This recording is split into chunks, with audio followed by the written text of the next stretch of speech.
Welcome to the Mobile Home Park Mastery Podcast, where you will learn how to identify, evaluate, negotiate, perform due diligence on, finance, turn around, and operate mobile home parks.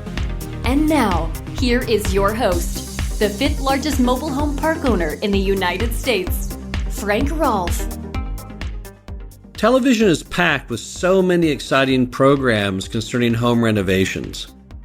However, the reality is far different. This is Frank Rolfe, the Mobile Home Park Mastery podcast series. We're in our third part of a 9-part series on mobile home park perfectionism. We're going to be talking about home renovation perfectionism in a mobile home park.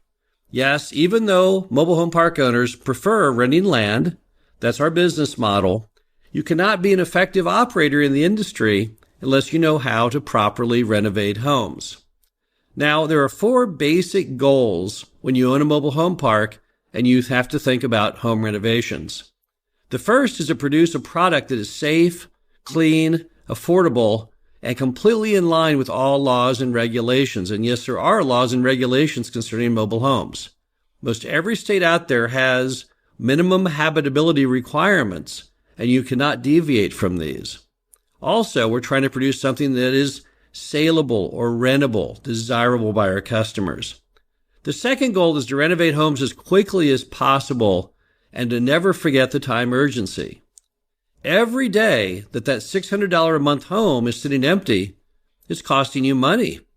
It's costing you $20 a day. Miss a week, you're out $140 out of your pocket. Time is not your friend when it comes to home renovations. So the second rule of perfectionism in home renovations is to get the move on, get it out the door quickly. The third is to renovate homes at as low a cost as possible. We are in the affordable housing business. We acknowledge that. And even on the upper end, on the more expensive mobile homes than the double wides. Nevertheless, we are trying to get the home back in service at a low price point. That's what our customers want. Even if they could afford a higher price point, they don't want to pay that. What they're looking for is something that fits their budget, that gives them a great product at a low price. The fourth goal is to understand which homes should be renovated and which homes should be demolished, because that's another frequent issue with park owners. Somebody dies and the estate gives you the home. Someone abandons their home and you end up with the home. You must look at that home and decide, wait, should I renovate it? Or is a smarter plan of action just to demolish it and get a different home in to fill the lot? So now let's go over the action steps to mobile home renovation perfectionism. The first thing you have to do whenever you have a mobile home that is vacant in your park is to gain access to the home as quickly as possible. How do you do that? Well, if it's your own park-owned home and the customer leaves, then you basically get the home back. But what if it's not owned by the park? In that case, you've got to take that home through what's called abandonment. Every state that I'm aware of has abandonment procedures that allow you to take personal property if you follow the right methodology that the state provides you. Remember that mobile homes are not real property. They are personal property. And every state has a statute on personal property. You can't just go and abandon a bicycle in your neighbor's yard and expect to go retrieve it 5 years later. So all you have to do is follow the statutes for abandonment. Basically what happens is you post advertisements in different spots. You send a certified letter to the last known owner of the property. And if they don't retrieve it by a certain date, it goes to auction, in which case the park owner seemingly always ends up with it. Number 2, as soon as the access is gained, you need to secure the home. You need to change the locks, or if the locks are not working, you need to get working locks on the home. Because you don't want to start renovating the home when anyone can simply go in and steal and ruin what you've done. The third item is the home's condition needs to be assessed, and you need to get bids for renovation. Because you're about to come to the point where you need to decide, do I want to keep it or do I want to demolish it? So you've got to have a good handle. We like to grade our homes A, B, C, D, and F. An F home needs to be scrapped. An A home simply needs to be cleaned. A B home needs a little work, often to such things as counters, maybe some flooring, or possibly a furnace. That's about $2,000 of work. Our C home, our average home, is about $4,000 to $5,000 of work, both parts and labor combined. And then we have a D home. A D home is a rough home that will need in excess of $5,000 of work, but yet has enough potential you may not scrap it.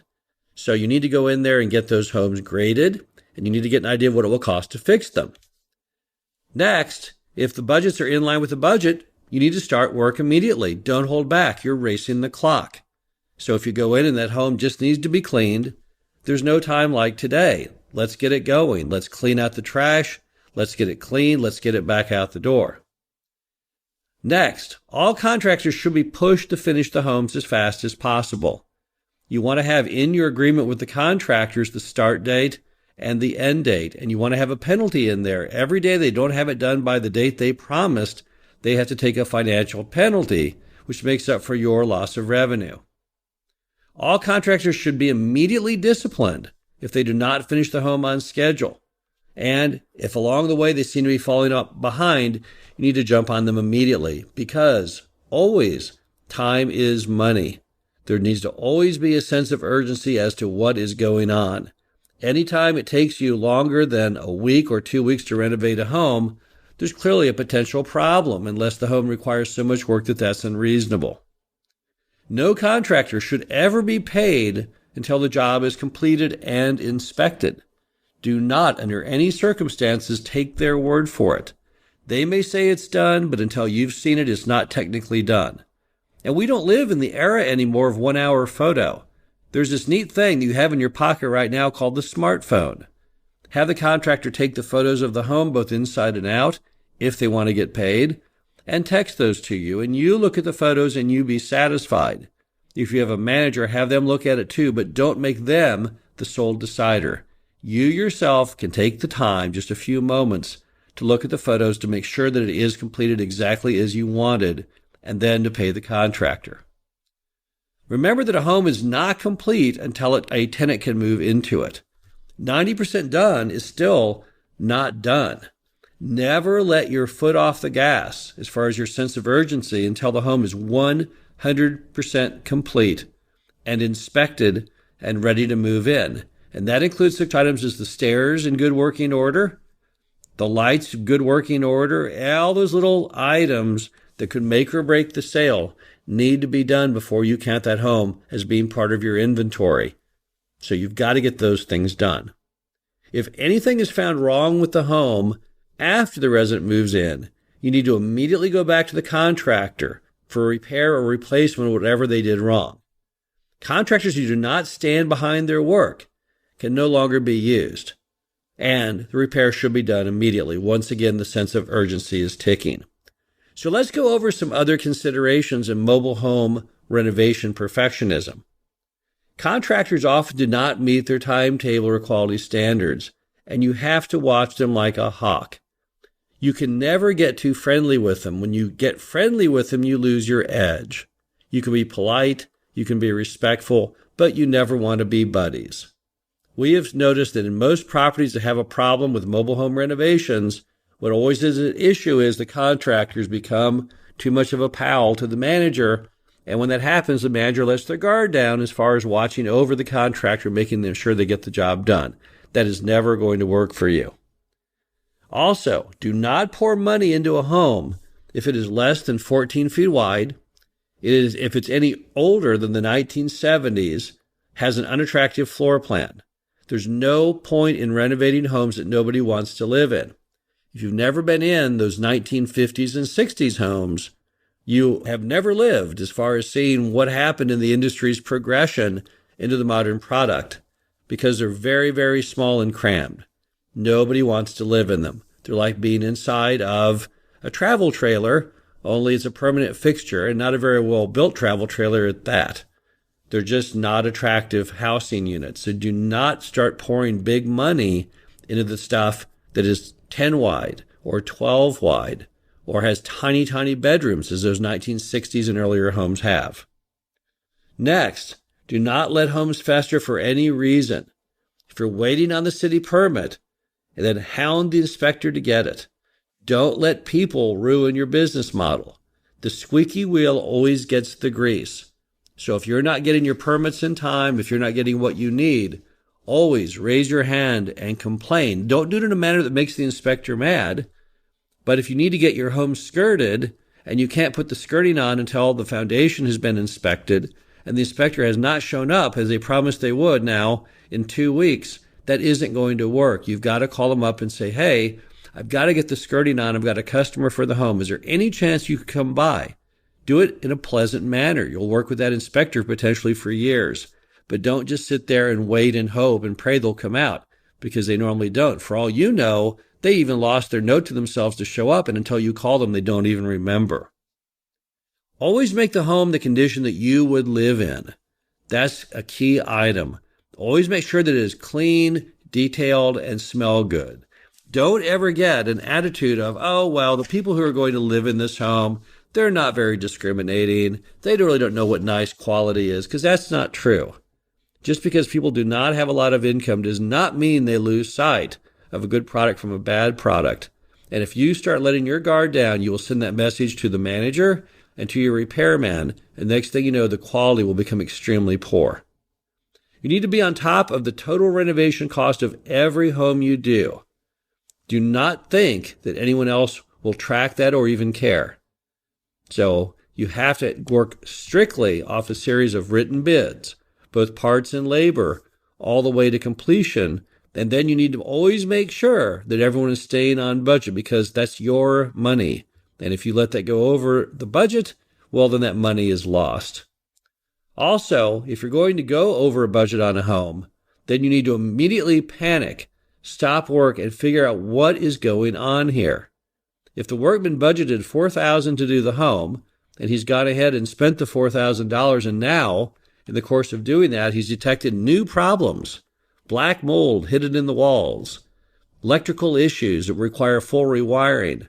Before you just mindlessly continue on into a money pit, you need to stop, put on the brakes, and say, hey, is that the best thing I can do with my money? Or should, despite the fact I said let's renovate the home, should we stop and move on to something else? Because the thing you have to always remember, which has become so important in the industry, is there's always this other option lurking around out there.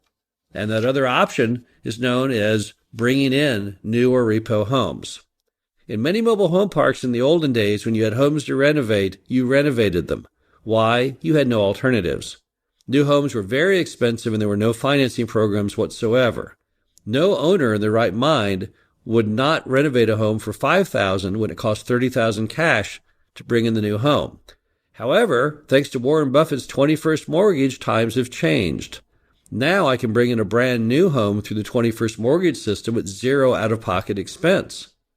Now I can go out and buy a used home, bring it in and renovate it, and although I'll have to pay that price out of my own pocket, I can now finance it through 21st Used Home Program and get all my money back. You have to constantly be thinking about your opportunity cost, because it may be that there's some better option than renovating the home, and you feel pretty dumb if you spend a lot of money renovating it, only to come to find out you could have brought in a new home, and possibly, given the financing programs through 21st, it would not be a whole lot different in the final price to the customer. Again, mobile homes are not what our business model is all about. We are all about the land business. But nevertheless, you'll never be an effective owner unless you understand completely and abide by these tips on mobile home renovation perfectionism. This is Frank Rolfe of the Mobile Home Park Mastery Podcast Series. Hope you enjoyed this installment, and coming up to bat next week will be property condition perfectionism in a mobile home park. Talk to you again soon. Thank you for listening to the Mobile Home Park Mastery Podcast. Be sure to visit us at mhpmastery.com to subscribe to the show, read our show transcriptions, and access all of our great information on mobile home park investing.